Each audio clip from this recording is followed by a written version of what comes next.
where you grew up and your experiences, and like go into a bit of detail there, how you arrived to the point you're at now, and obviously like fill in the blanks from the 2007 to present and whatnot as well. That'd be good.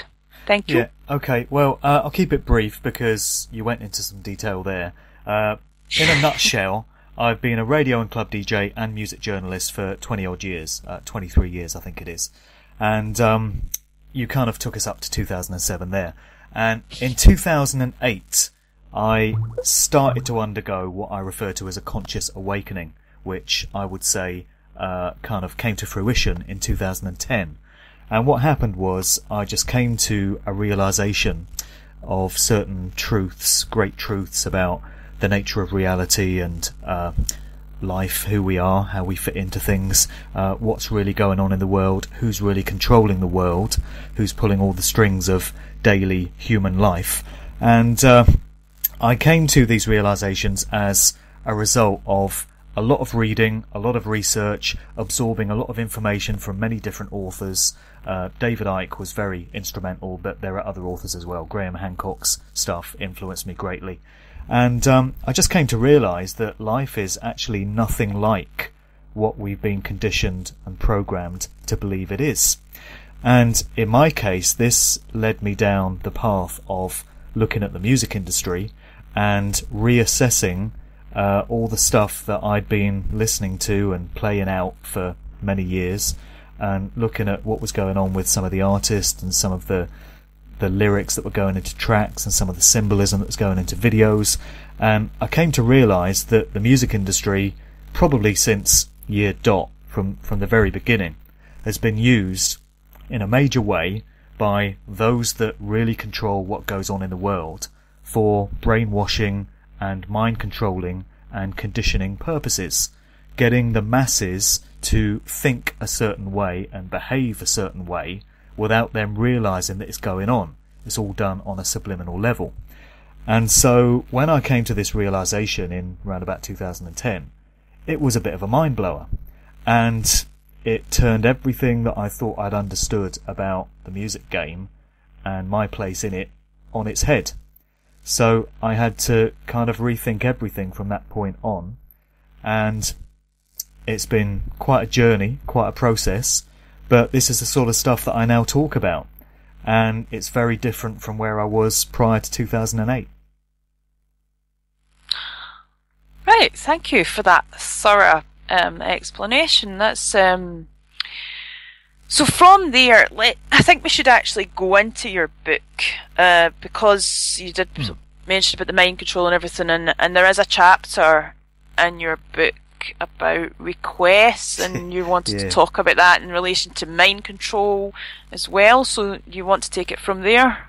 Well, exactly. Tell us, if you explain about your book in general as well, that would be good, and where we can get it.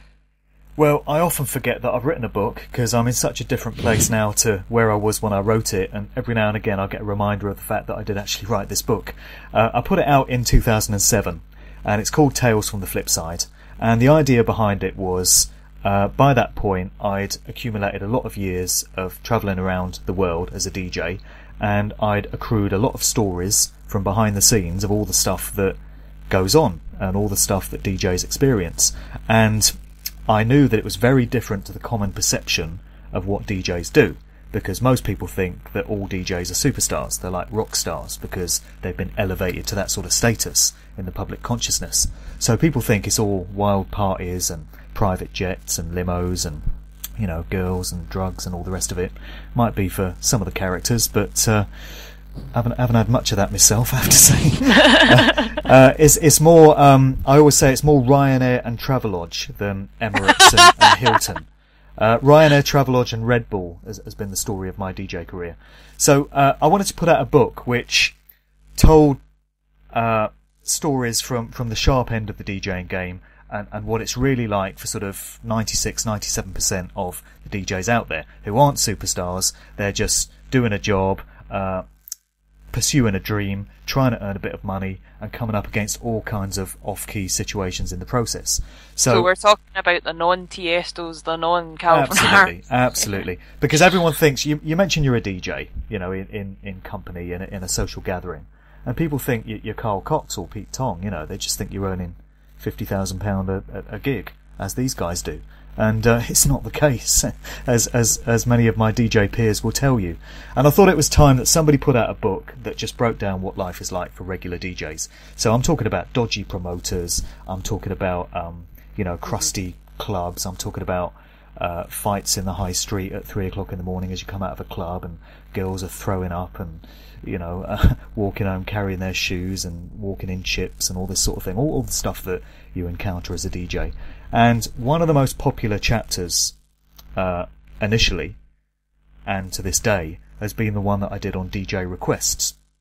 And that had to be in there, because any DJ that you speak to, when they start griping and moaning about their job, it's always DJ requests, because you get some of the most monumental stupidity, the most dumb things said to you when you're a DJ by people wanting requests. You get classics like, can you play something we can dance to? Can't you play something with a bit of a beat? Can you play that track I heard on Radio 1 yesterday? But there's no further information. Me and my friends are leaving in 10 minutes. We need you to play such and such a tune. Can you play such and such a tune? Oh, I played it 5 minutes ago. Oh, I was in the toilet. Can you play it again? Can you play such and such a tune? Oh, I don't have that one. Oh, I've got it here on my phone. Can you plug it in? And then you get, oh yeah, my brother's a DJ, I've done a bit myself, can I jump on the decks for 10 minutes? All this stupid stuff that people say to you. And when I put the chapter together, it was a bit of fun, really. It was a light-hearted thing. The whole book has a light-hearted tone to it. It's good-humoured, because you have to address it in that fashion, really. And the DJ request thing was just having a bit of a laugh at all these stupid things that people say. But it's only now, in retrospect, all these years later, that I can revisit that chapter and all the stuff that I raise in it, and realise that it takes on a different kind of resonance. Because what we're dealing with all these stupid things that people say to DJs, and the fact that they only dance to certain tunes, they'll only respond to certain artists these days, what we're talking about is mind control and conditioning and programming. Before you carry on with that, can you explain what mind control is, for those who are not aware? Well, mind control is having your thoughts and your perceptions controlled by other parties without you realising it's going on. So it happens on a subconscious, subliminal level, and it manifests itself in all kinds of ways. We get it through Hollywood movies, you're brainwashed and mind controlled through TV, through television big time. That's why they call them television programs. That's why the flicker rate of TVs is very similar to the rate of brainwaves in a human, so that these programs can infiltrate your subliminal mind without you realising what's going on. And it happens with advertising. Of course, it's one of the big things about how advertising works. It accesses the subliminal mind and plants beliefs and thoughts in your mind that aren't your own. And it's clear to me that it happens big time in the music industry as well. And that's why now we're seeing only certain artists being elevated to A-list status. The same old names keep cropping up time and time again. They're the ones that get the big budgets. They're the ones that get all the glossy, slick videos. And when it comes to being out in bars and clubs, I noticed quite a while ago, and other DJs will back this up, that there are only certain artists and certain types of sounds that people want to dance to anymore. It didn't used to be the case. When I first started out 20 years ago, you would go and see a particular DJ performing in a club, and you would respond to what that DJ was giving you. And you would take the view that, well, this guy knows his music, he's going to take us on a sort of musical journey, to use a cliche, and let's just absorb the sounds and enjoy the night. But now, you've got everyone thinking they themselves are a DJ and they themselves know best, and you've got people only wanting to hear Beyonce, Rihanna, David Guetta, Calvin Harris, Akon, Pitbull, Flo Rida, all the rest of them. And there's probably sort of 20 or 30 names. The Tomorrowland people. Yeah. There's 20 or 30 names that get a good response in bars and clubs. And if you deviate from those names, or if you deviate from particular styles of music or particular tempos of music now, people won't respond. And people start moaning, they start leaving the dance floor, they start insulting you, saying, what sort of DJ are you? Why don't you play all the hits? You know, why don't you play this tune? Why don't you play that tune? And, you know, it is mind control. I've come to understand this. And also, people's attention spans when it comes to music now are so short. You just give people a quick burst of a track, sort of a verse and a chorus, and after about a minute and a half, you can pick up on the vibes of the dance floor because DJs are trained to do this. And you could tell that people are just getting bored and they want the next record just served up to them quickly. So it's easily disposable, very swiftly served up music that people want. And you try and do anything outside of that and they're just not interested, because they've been conditioned and programmed and mind controlled over a long period of time according to a very well thought out program agenda. And this, I've come to realise, is what I've been seeing in the clubs for the past few years when I'm out DJing. Well, the reason I brought up the Tomorrowland festival is because the logo is very kind of like all-seeing eye and occultic. And also, like, apparently, Tomorrowland, can't say, is or was the futuristic and science fiction section of Disney in Anaheim, California. Okay. And obviously we've had a discussion before about this, and had Fritz on as well, and Fritz Springmeier, who wrote the book about mind control, Monarch Mind Control. Now, Disney cartoons and films have always had this kind of occultic, satanic imagery and subliminal messages in their movies. And obviously a lot of their stuff's aimed at children. Yeah. You familiar? You're quite familiar with that, aren't you? Yeah. Disney is a deeply sick organisation, and it's incredible for people to hear this, because they think, well, how can they do this? This is aimed at children. Who would be so evil as to encode all satanic occult stuff into films and cartoons that are aimed at children? But unfortunately, folks, it is going on. Unfortunately, Satanism is absolutely rife in the establishment and in all walks of life, and it absolutely infests the entertainment industry. And if it does sound fantastic at first, then I would encourage you to do some research, because all the information is out there about the true nature of Disney. It's on the internet. Many different sources, many different authors, many different researchers have looked into this. It's not just one person saying it. You come to realise that Disney is a very sick, compromised organisation that was set up from the start to mind control and subvert and corrupt children. And that's what they do with a lot of the subliminal symbolism in the movies.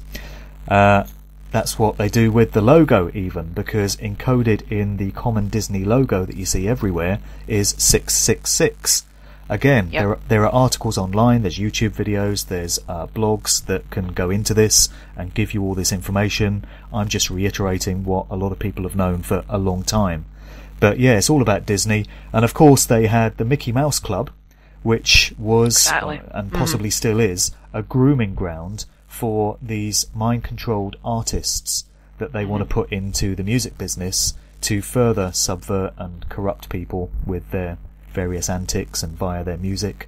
And of course, three of the most famous attendees of the Mickey Mouse Club have been Britney Spears, Christina Aguilera and Justin Timberlake. And they all, having been groomed and having undergone who knows what sort of mind control processes, then went on to be elevated to very high status within the music business and to start doing their thing with their music and their videos and all the rest of it. So yeah, lots to know about Disney.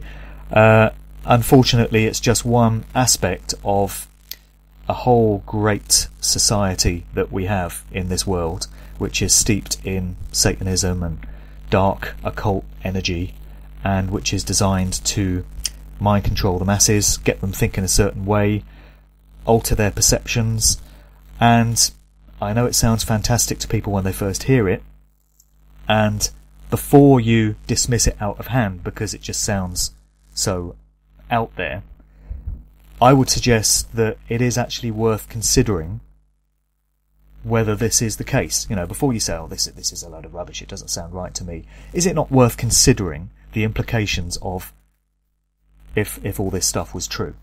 I would suggest it probably is, because that then would lead you to understand that your whole view of what the world is all about, who's running it, what our place is within it, and what reality is false. And we've been fed a distorted version of it all through our lives, via a very clever web of programming and conditioning. I think it's probably worth each individual just considering whether that might be the case, because it's kind of important. Do you think there has always been a problem with this, or do you think, do you think it went downhill? When did it obviously go downhill for you, the music industry? Well, my thing in the music game has always been hip-hop and R&B, basically. I'm known as a hip-hop and R&B DJ. So I started out playing that music in the early 90s, and I didn't see any evidence of the infiltration of the industry back in those early days. I wasn't looking for it, but, nothing was kind of presenting itself then. And as I've said before, I think I might have mentioned on the last show, round about 1997, I noticed the music starting to change when it comes to hip-hop. 97 was the year that Biggie, Notorious B.I.G. got murdered, the year before Tupac got murdered. And I noticed the music just started to change in 97. It got much more materialistic in terms of the stuff that the lyrics were glorifying. It was all about brands and champagne and all this other vacuous bullshit. And all the meaning and all the sort of potency had started to go out of hip-hop. And at the same time, sort of R&B music was getting more watered down and wishy-washy and just not as hard-hitting as it had been before. So I noticed that. And it kind of took me until about 2008 to really look into it in a major way and see what was going on. And that's when I came to understand that artists like Jay-Z and Kanye West and Rihanna and Beyonce are absolutely controlled by their handlers, by the individuals at the very top of the tree in the music business that are calling all the shots, in the same way that Obama and Cameron and all these politicians do. They're ultimate string pullers.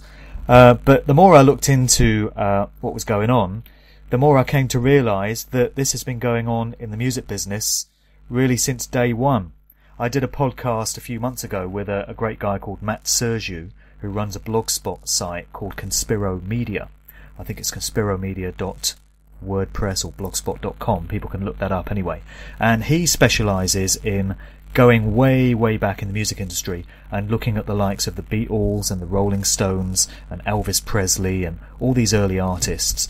And he goes into suggestions that they may have been mind-controlled, or that there may have been agendas going on even back then to plant symbolism in people's minds and affect the way that they think. So it becomes clear that they've been doing this in the music industry since day one.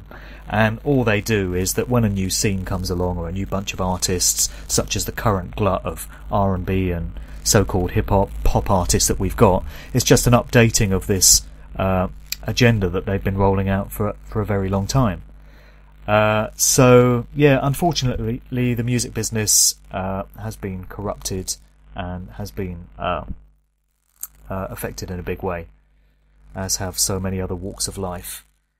And again, I would just suggest that it's worth people considering the fact that this may be the case, because who likes to be made a mug of? Who likes to be duped? Who likes to be deceived? Mm-hmm. Nobody likes to admit that they've been made a muppet of, but unfortunately we all have, in many different areas of our lives, and some of us come to realise this.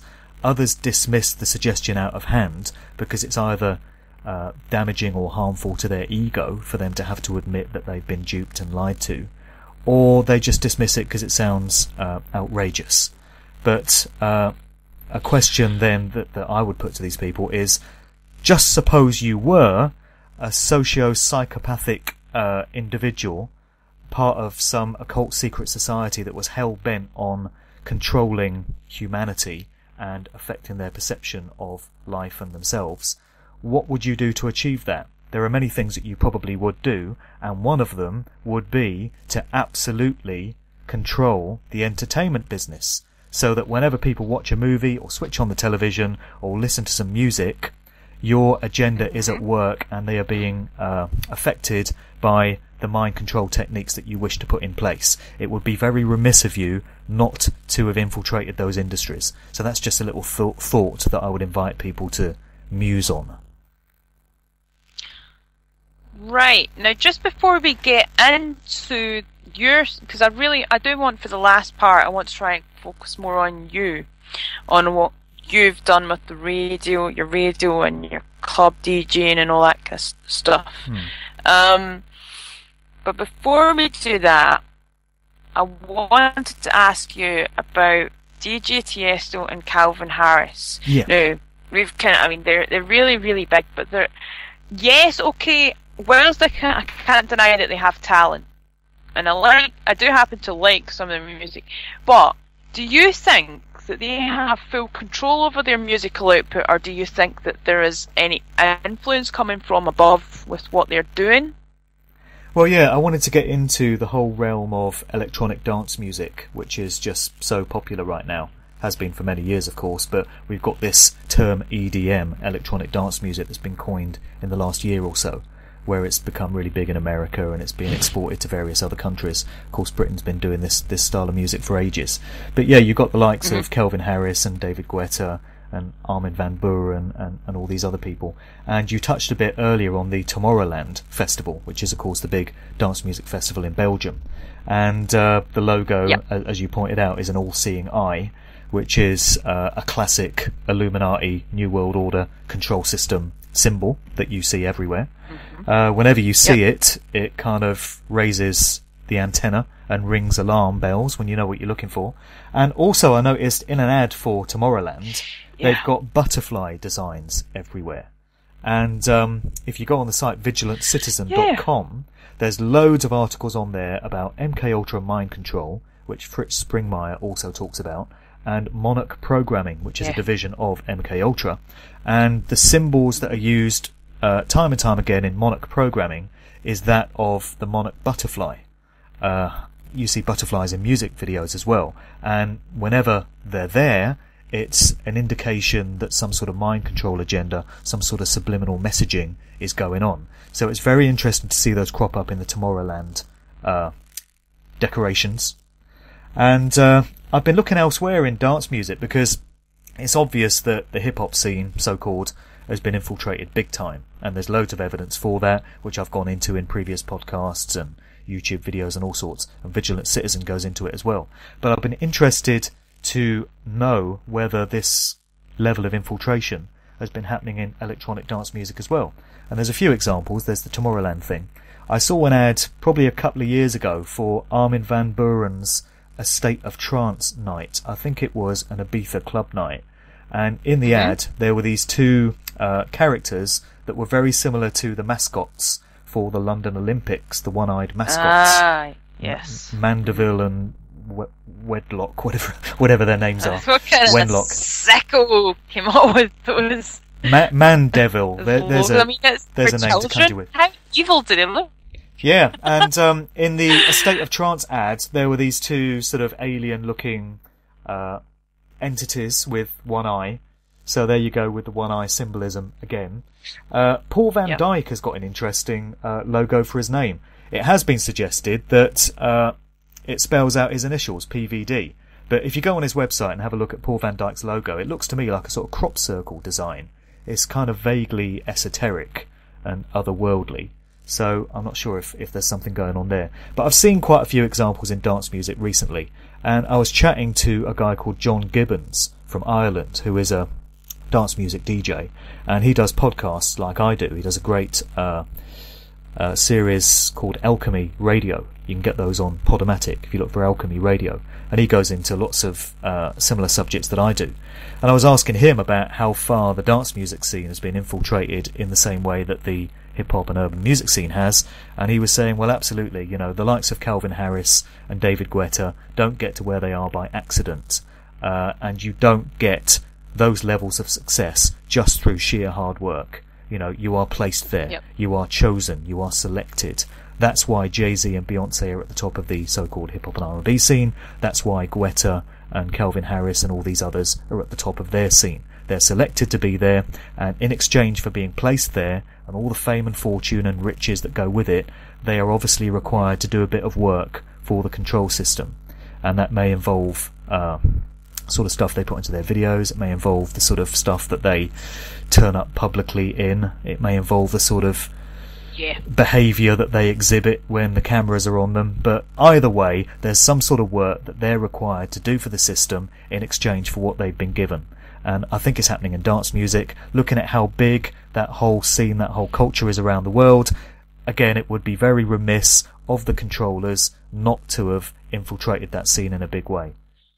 And They basically sold their souls. Well, that's what it is. It is selling your soul.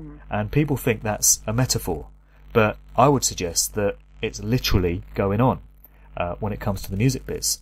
You hear of artists signing on the dotted line, and they're promised all this fame and fortune, but the price that they have to pay in return is such a heavy one that so many of them wish they'd never done it, and they'd wish they could get out. And you can't get out once you're in. And again, an analogy that I've used before is that of Rosemary's Baby, the movie by Roman Polanski, 1968, fantastic movie. And people think that's fiction. It's all about a struggling actor and his wife who fall in with a cult of Satanists in New York. And the guy wants to make it big as an actor, and these Satanists promise him the fame and fortune that he wants, but the price that he has to pay is to give up his wife to be impregnated by this demonic entity and to have this entity's child, which is where the Rosemary's Baby bit comes in. And I would suggest that Rosemary's Baby is letting you know what really goes on in the entertainment business, not necessarily down to being impregnated by demonic entities, but certainly in terms of selling your soul and your life no longer being your own. You can't do what you want anymore. These people have got you. That's what's going on. Yeah, they seem to be doing that with a lot of movies, like telling you kind of, like, it's hidden in plain sight, if you know what I mean, the message is there. Yeah, predictive programming and such. Kind of telling you before they actually do it, they're like, yeah, exactly, they're preparing you for. That's what they like to do, and people say, how can this be? Well, it's because the same forces that control Hollywood movies control the entertainment industry, control politics, control big business, control science, control education, control the military. You know, ultimately, it's the same forces at the very top that are feeding down into all these different areas, and they're all connected. And that's a great truth that so many people are now coming to understand. This is beyond the realms of conspiracy theory now. This is, you know, this is fact, and this is what hundreds of thousands, if not millions, of switched-on individuals are coming to understand in these times. Right. Now, I think for the last part, we should try and focus a bit more on yourself now. Yeah, sure. So, I'd like to know, as a club DJ, what would be the best mix you've ever done, and why do you think that? The best mix? Well, do you mean the best gig? Well, it could be either. Yeah. I mean, the one that always springs to mind is when I played the Southport Weekender. When you're a black music DJ, when you play any form of black music, whether it's soul or hip hop or soulful house or funk or any of that stuff, reggae, one of the absolute ultimate events that you aspire to be a part of is the Southport Weekender. And I played it just the once in 1998, and I played a set from 6 till 7 in the morning, but fortunately the room that I was in was still busy at that point, and I just always remember that one because I was in a room full of connoisseurs that knew and loved the music that I did, and I just remember dropping a selection of 80s electro hip-hop and soul funk. I remember dropping Joyce Sims' All in All, and the place just went off, and another track by Mantronics, and just happy memories of that set. And also the Notting Hill Carnival one as well. I played Notting Hill Carnival a few years ago, and the atmosphere at that event is absolutely electric. People talk all I the can time imagine. about... It really was, yeah. Mm-hmm. People talk all the time about vibes, you know. Just happy vibes and nice vibes. And, of course, vibes comes from the word vibration, which is a reference to energy. Everything is made up of energy, vibrating at different frequencies. And when you're in a absolutely fantastic gig, it could be a rock concert, it could be a football game, any gathering of a large number of people, where you just feel that atmosphere and that energy. What's happening is Absolutely. the energy fields of all those people are syncing and coming together and creating a particular vibration that you pick up on. And there's absolutely nothing like it. You know, it's pure tingles up the back of the spine. And I understand now why that happens. So Yeah, I felt those that two. on Friday night when I was on the stage.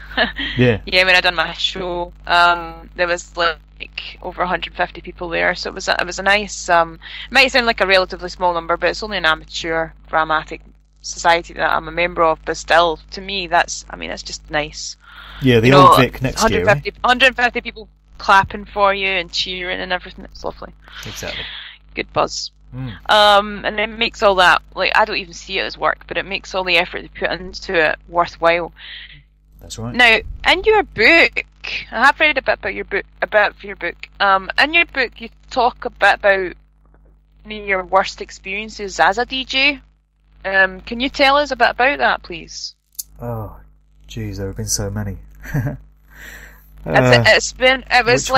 think it was the one that you were New Year's Eve one? in the club, and then yes, that one. Yeah, there was I think I started the book with it, actually. It was like the introductory story just to draw people in. Terrible New Year's Eve experience. I had a pretty bad one last year, actually, when I nearly got beaten up by some grizzled old gangsters in a scuzzy old pub in Hemel Hempstead for not playing Auld Lang Syne. Can you believe? It's the previous New Year's Eve. The previous New Year's Eve, I played in this bar in London, and it got to midnight. I did the countdown, and I thought, oh, I better drop Auld Lang Syne because it's the thing to do. And so I had this version of it, and I thought I'd just play it for a minute. And I got booed and heckled and bottles thrown at me. People are saying, "Oh, what are you playing this for? You know, get back to the music. We don't want this garbage." So I thought, okay, that was a mistake then. I won't play Auld Lang Syne next year. So I went out last New Year's Eve and didn't bother playing it. Did the midnight countdown, went straight into a tune at 12. And there's just this bunch of old gangsters sat in a corner, and they came up to me and started effing and blinding and threatening to rip my head off. And there was a couple of Polish bouncers, couple of big, stocky Polish bouncers, thankfully, that were stationed by the DJ booth that prevented them from putting me in the hospital that night. And there you go again. That's mind control, isn't it? Really, you know, how can you get so upset about a DJ not playing a particular piece of music? My God, is this the most important thing in life? You know, they were ready to kill me. So people's priorities are in the wrong place. I would suggest so. And then there was this other New Year's Eve thing quite a few years earlier, where I was booked to play this particular event in Bristol, and in the couple of days leading up to New Year's Eve, the club was sold, and a different promoter was brought in to run a different night on New Year's Eve. But nobody had told me, and nobody had told the thousands of people that had bought tickets for the event. And so you had all these people queuing up outside, and it was getting closer and closer to 12. I'd gone in the venue, and I'd been told that I wasn't going to be able to play because it was a different promoter, and it was different DJs on the bill, and there was just confusion and chaos everywhere. Thousands of people outside in the queue.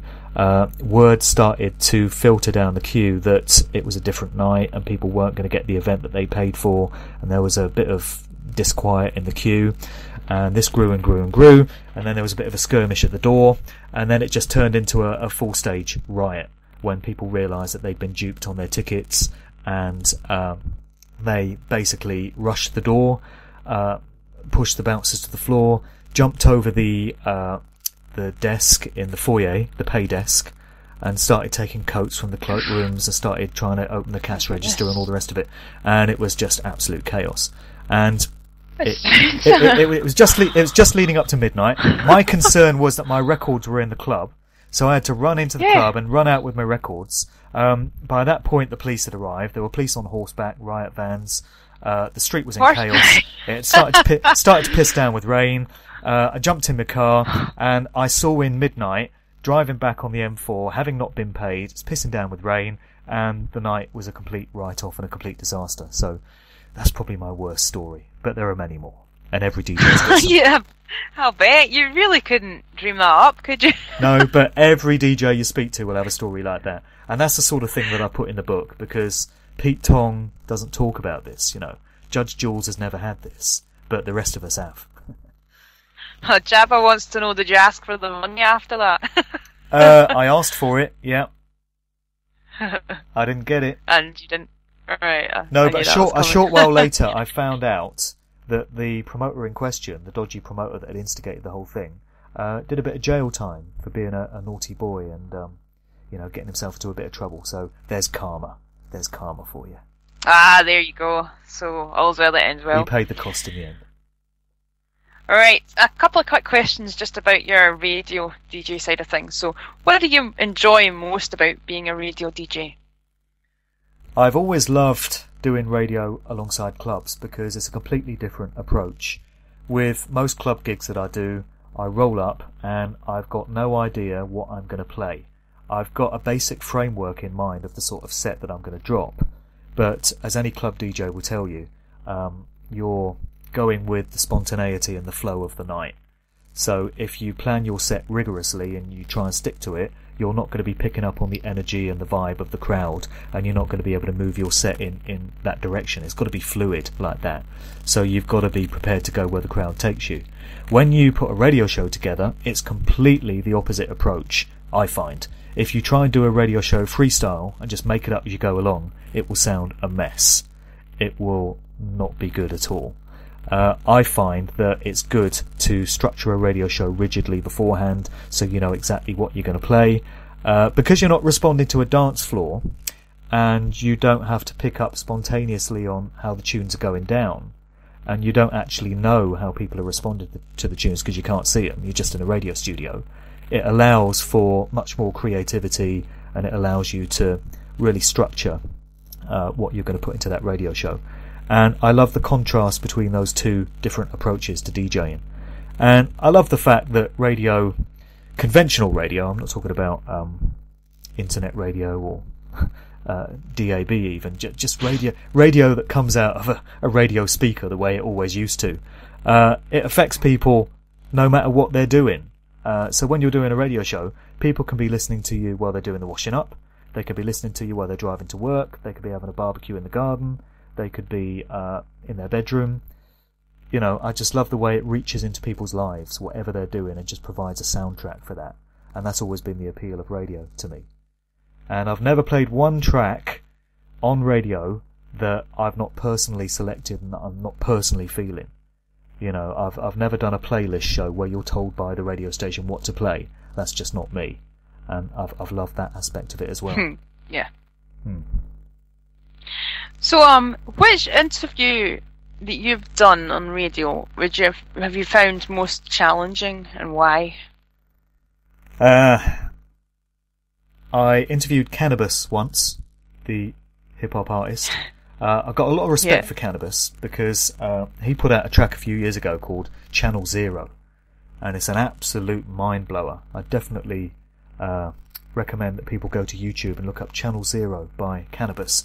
This was in 1998, and he's talking about the New World Order, Illuminati, secret societies, alien agendas, Area 51, secret underground military bases, all this sort of stuff. All this stuff that so many people are getting into now in these times and coming to understand. He was talking about it back then. So I've got a lot of respect for the guy, and a lot of his lyrics have been absolutely heavy and absolutely on point. But I did do an interview with him many years ago, and unfortunately I'd made the mistake of not listening properly to his album, his new album that had just come out. And so he was saying to me, what do you think of this track, and what's your views on what I said in that track? How awkward. And I hadn't listened to it, and I tried to sort of bumble and wing my way through, but it became obvious that I hadn't listened to the album, and he kind of berated me for that, and he was like, don't you think you owe it to an artist to listen to their stuff before you interview him? He kind of had a point. He kind of had a point, but he didn't take it too well, and it made for a pretty strained interview. And who else was it? Oh my God, Ryan Leslie. But it's these interviews that we have that are challenging that just make us even better. Yeah, I did an it just interview makes with. us stronger, really. And Well, you know, I think so, yeah. uh, I did an interview yeah, with Ryan Leslie, the R&B artist and producer, a few years ago, and I prepared this long, searching question. You know, this real incisive question that was really designed to get to the heart of who he was and what his music was. And my question went on for about 2 minutes. I was rambling like I am now, and I got to the end of my question, and I was like, "So, you know, what have you got to say about that, Ryan?" And there was a long, long pause of like 15 seconds. And he was like, I guess. And then I I waited to see what else he was going to say, and it became clear he wasn't going to say anything else. And then the next question was like about 2 minutes long, and the answer was no. I was like, okay, I think we'll probably wrap this up now, actually. That was going nowhere. I don't like to diss anybody. I mean, I've had wonderful guests on my show so far. I've never had any really bad guests. I did, however, have one interview where the guest had never been on air before, so they were a bit awkward, and it was like they were giving me 2-word answers. So it happens, yeah. So yeah, I was kind of like racing through the questions, and before, like, by the time halfway through the interview, I'd already asked all my questions, so it was, from then on, it was basically just ad-libbing everything and just coming up with things on the spot. Yeah. So, yeah, that was a big challenge, but I overcame it in saying that, and I mean, it ended up turning out quite well, but yeah, that was It only makes us interesting. stronger. It sharpens our skills. Oh yeah, definitely. I never actually mentioned... I never mentioned the source for the book. I meant to do that earlier, but we were talking about Tales from the Flip Side. I just wanted to mention that if people do want to check it out, it's available on Author House. If you go to authorhouse.co.uk and go to the bookstore and do a search for Mark Devlin Tales from the Flip Side, you can get it there. Or also it's on Amazon. You can get it through Amazon. So I just wanted to mention that because I always forget to mention the book. I always forget to plug the book. I did some heavy plugs on it years ago. Plug anything you want to plug right now. Plug any links, anything, or if you're getting planned for the future or anything like that, like books or anything. I'm definitely going to write another book. It's clear that I have to write another book, talking about all the stuff that I've come to discover and come to realise in recent years. So that is going to happen. But in the meantime, I would just like to point folks towards my SoundCloud page, because that's where all my podcasts are hosted. I've got the Good Vibrations podcast series, which is ongoing, and that consists of conversations with interesting people talking about all manner of subjects. I'm getting Fritz Springmeier on soon to talk about the whole MK Ultra mind control thing. I've had all sorts of people on there: David Icke, Ian Crane, Lennon Honor, a few music heads on there. And also I've got my Just Buggin' Illuminati special podcasts, which is a bit of a clumsy title, but you've got to call it something. And that's where I highlight and showcase music from switched on, enlightened artists who don't make mainstream garbage and bullshit, but actually have something meaningful to say in their music. Sometimes it's conspiratorial, confrontational, sometimes it's uplifting, inspirational, spiritual, but they're all on the SoundCloud page, and that's soundcloud.com /Mark-Devlin. So that's soundcloud.com /Mark-Devlin.